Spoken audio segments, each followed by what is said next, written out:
What's up, everybody? We are back for another weekly Q&A. It is so exciting to see the progress for you guys, and I got to tell you, for me personally, when I first started this agency game in 2007, I spent the first 2 years kind of like feeling like a loser, sleeping on my girlfriend's couch. And so it's really, really amazing for me personally to be able to make a contribution to you guys and see you guys go through this journey to be able to help even just one person not have to go through what I went through is kind of amazing to help you guys scale and not want to kill yourselves in the process. Quick little announcement for you guys. I've got a ton of awesome messages about the crypto training I did for those of you guys who are interested in those projects.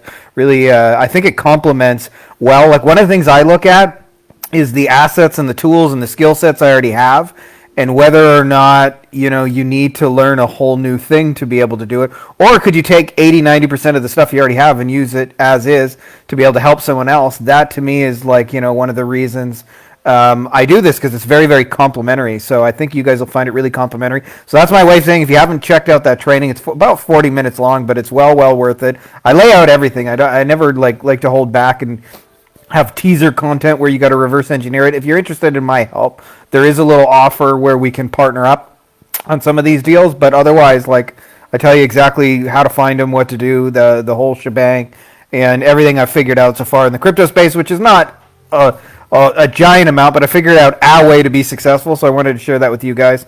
So anyways, let's get into the good stuff, the weekly Q&A. Ladies and gentlemen, boys and girls, children of all ages, Frankie Fihn proudly brings to you our weekly Q&A. All right, first up. Oh, I got to scroll up here. Where we go?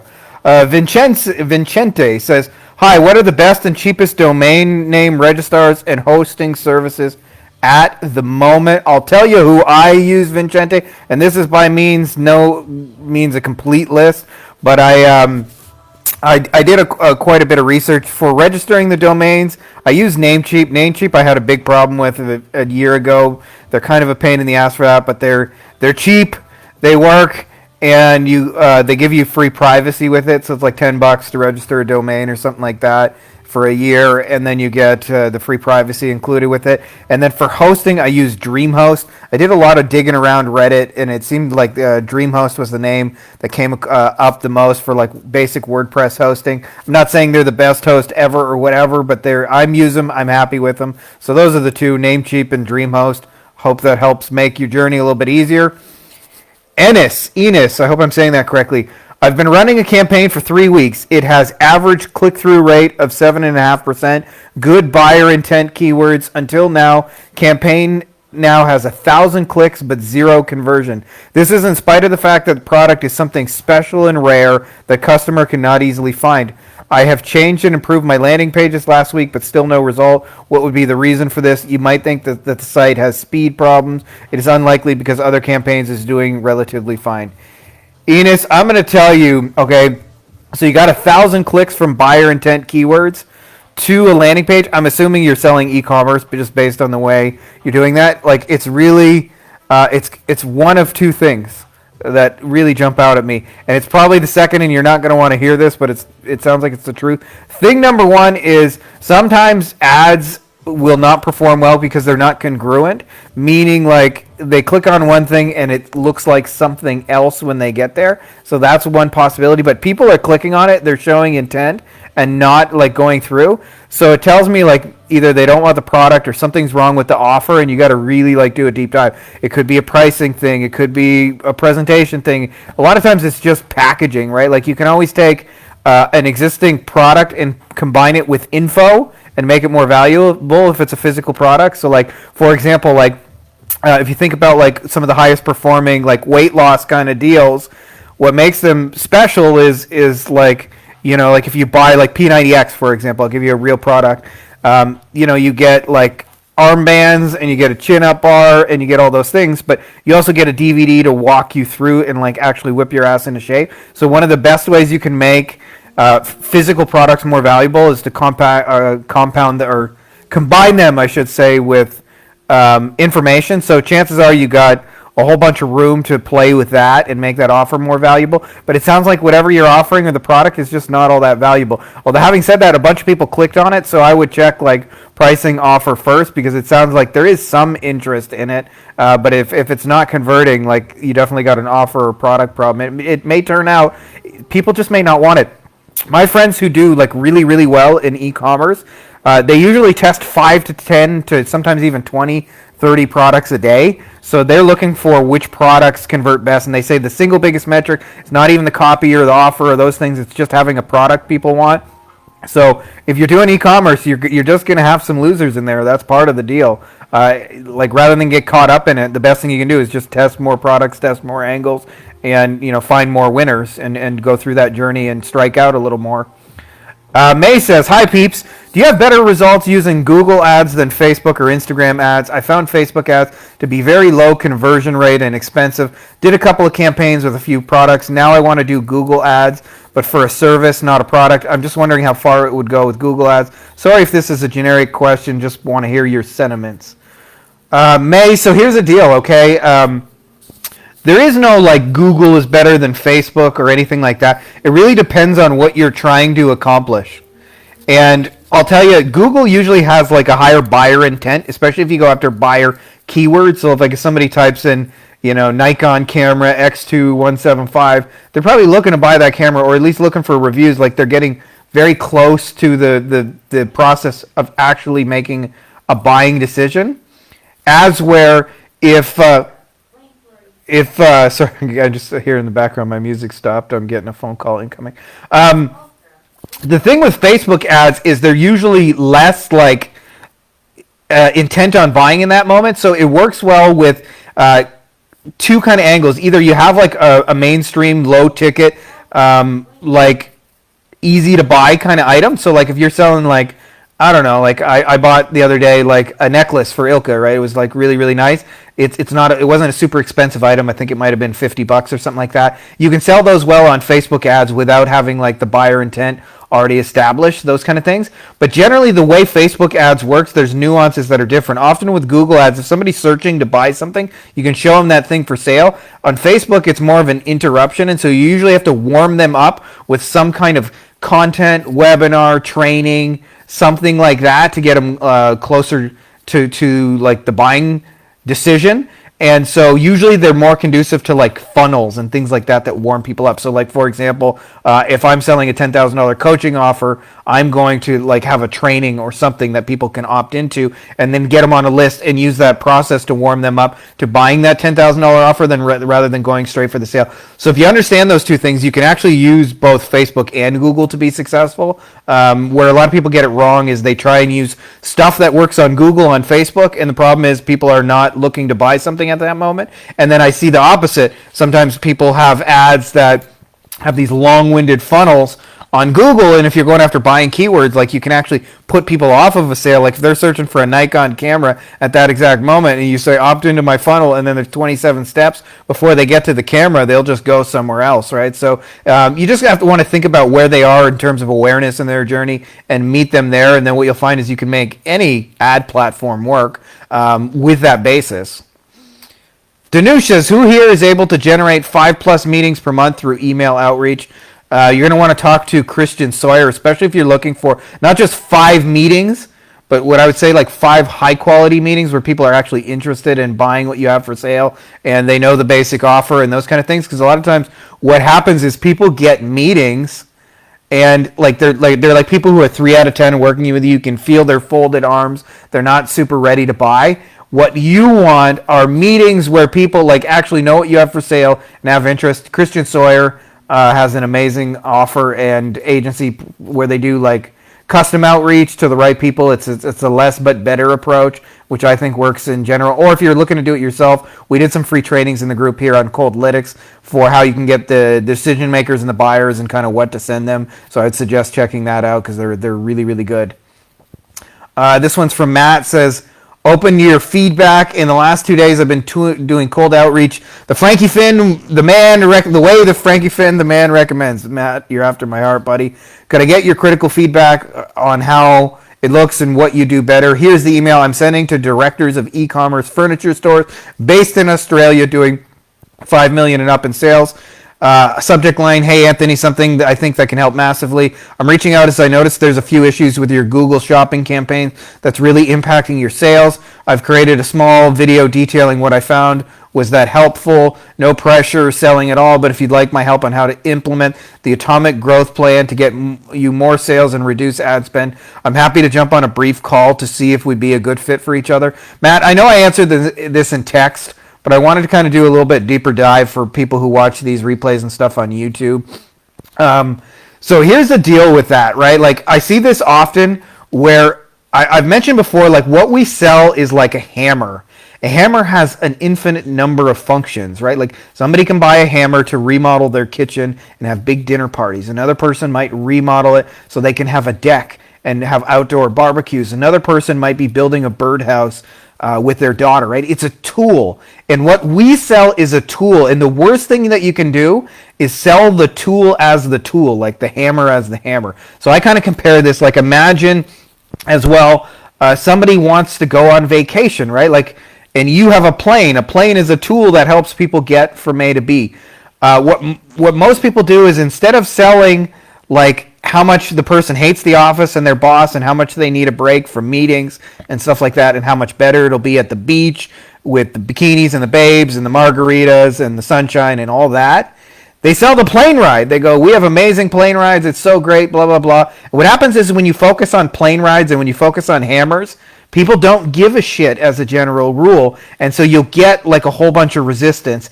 And so I see people all the time positioning their stuff around the wrong problem. Now, in your case, you've kind of led with Google shopping campaigns, and I look for two metrics for like how big this problem is in somebody's world. The first is I'm like, how often are they likely going to be thinking about this? And then the second thing is how emotional it is.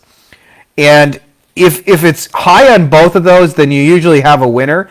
I suspect in your case, because you're talking about Google shopping campaigns, they don't think about them very often and they don't have a great deal of emotion. It's probably just something they see as an necessary evil. So you've mentioned you're doing this for furniture stores. So what I'm sure they're most interested in doing is selling specific pieces of furniture. So I might look at what they're actually advertising and reach out and say, hey, I had an idea to sell that couch right there.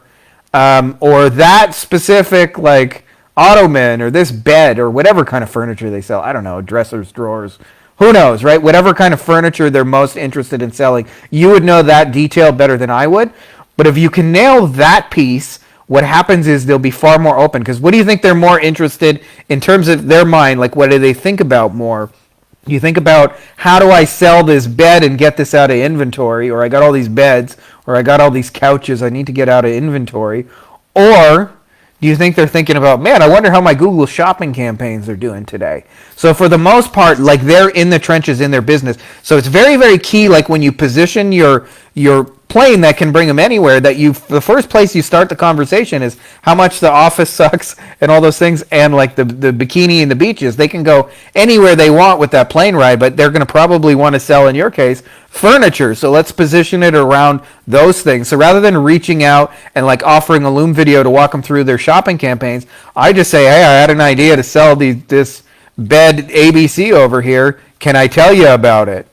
And more than likely, they're going to be open to hearing that discussion, and that's when I would send a Loom video. And of course, your solution, your hammer, is probably going to involve Google shopping campaigns. But again, we focus the conversation around what they most want to do, which is to sell their furniture, and you got to show them how you're going to do that. And then we have a training here on this YouTube channel as well, in the Facebook group, for how we sell Loom videos. They're basically like a 3-step process. One is you show them like a meaningful result you're going to create. Then you show them like 3 to 5 step plan how you're going to do that, and then you make them an offer to like get your help to buy it. I would suggest watching that because that's what's going to make it work. For those of you guys who haven't seen that already. All right, good question, my man. Hamoon says, contractor niche. How profitable is it really? The golden nugget in between the vast amount of niches. Hey there, I had 5 social media clients until now, and I really don't like how we can't really provide a clear-cut ROI after 3 months of working with our clients. Therefore, I have now decided to use Facebook ads, and I was looking for my niche today. My family owns a window and door installation business, and I have a good amount of overview of what's needed in this niche. The question I have is if the niche I have chosen is too small in terms of that there aren't as many installation businesses in comparison to e-commerce business. For example, there's only 27K businesses in the whole USA. I would send around 1 to 2,000 cold emails per month, which is why I would have covered in the US a shorter period of time. Should I go widen my niche? For example, also going for plumbers and other contractors. Hamoon, as a general rule, I'll tell you first thing, people make the mistake of the opposite is niches end up being too fucking broad. Like, I want any dentist or I want any lawyer. And I'll tell you, the real money is made in the niches within the niches within the niches. So I'll give you an example. For me, when I first started, my niche was lawyers. Turns out there's like almost 1.5 million lawyers in the United States, and they're not all created equal. I realized after I worked with a bunch of practice areas, some of them were broke, some of them were struggling, some niches were just better than others, and I noticed the personal injury niche was better. So then I specialized in the personal injury niche. And what I realized is even within the personal injury niche, there's broke, struggling lawyers, there's some in the middle, there's very high-end ones. I realized it made more sense to specialize in the high-end ones with money than to chase after like the broke ones trying to get their first couple of clients. And I mean, you can do what you want, but here's the deal, right? Is like, as a general rule, I always say you're never really going to have more than 100 clients in a lifestyle agency. Whenever I've got to like 100 clients in my agency, there was no part of me that ever thought, you know what I need is more clients, right? Like 100 is where you're going to max out. So as long as there's room for 100 people in your niche and there are people making money, then you've got yourself a niche. And it's better to be smaller on the niche and more focused than it is to be bigger and more broad, because what ends up happening is when it's a broad niche, you say nothing, right? Like if I say, I do marketing for dentists, well, so do fucking 12,000 other people that contacted them this week alone. But that's very different than if I say like, hey, if you're a personal injury lawyer who advertises and spends at least $100,000 a month on TV, we have a way to retarget and follow up and convert all your existing traffic so you get 10-20% more leads to convert into like actual paying cases from the traffic you've already paid for, right? It's very, very hyper specific, right? So hyper specific prints cash. So almost always it's not an issue of your niche being too broad. Where I would say the issue is if you're sending 1 to 2,000 emails a month and you're not getting people, that's the bigger issue right there. Is like you want to have like meaningful messaging that doesn't take thousands of messages to get a response. You should, be able to send like 5, 10, 20 messages and have somebody be interested in what you do. If you send 20 messages and nobody's interested, that means it's time to switch up the offer. That's the first place I would look. Good question, Hamoon. So Michael says, okay, I have a question for a more experienced agency owner. What is the best way to set up access between client Google ad account and contractor Google ad account while keeping the process easy and professional for the client? I'm just about to create a new email for the contractor and have it be something like ads@mycompanyname.com and give him access to that. Is my thinking right, or is there a better way? Any other suggestions would be greatly appreciated. Michael, I'm not saying this is the only way to do it. I'm just telling you how we've done it, and it's exactly like you described, where we have a catch-all managerial email address that has access, and so it's like, like you said, like ads@mycompanyname.com, and that is the access that they grant, and then that access is an admin and can, if we need to, add people below it. But I usually just give clients access to that one, and they can log in and manage accounts as us.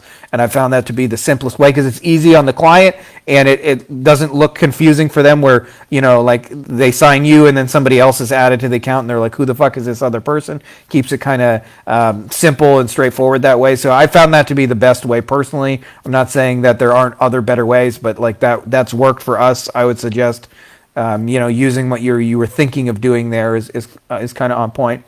And just a little quick announcement. That's all the questions we got here. Just a little quick announcement for those of you guys who missed the beginning. If you haven't seen that crypto consultant training, check it out, because like I lay out everything that's working for us. And actually the reason I got into this, which I think is so important for you guys, is I had some friends reach out to me and say like, hey, we want your help on this crypto stuff. We know you're like, really smart with this marketing stuff, and we want your help.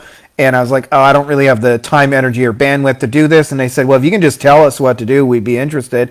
You already have all the tools and resources and know-how. That's what we lack. and I realized that there's this great need for it.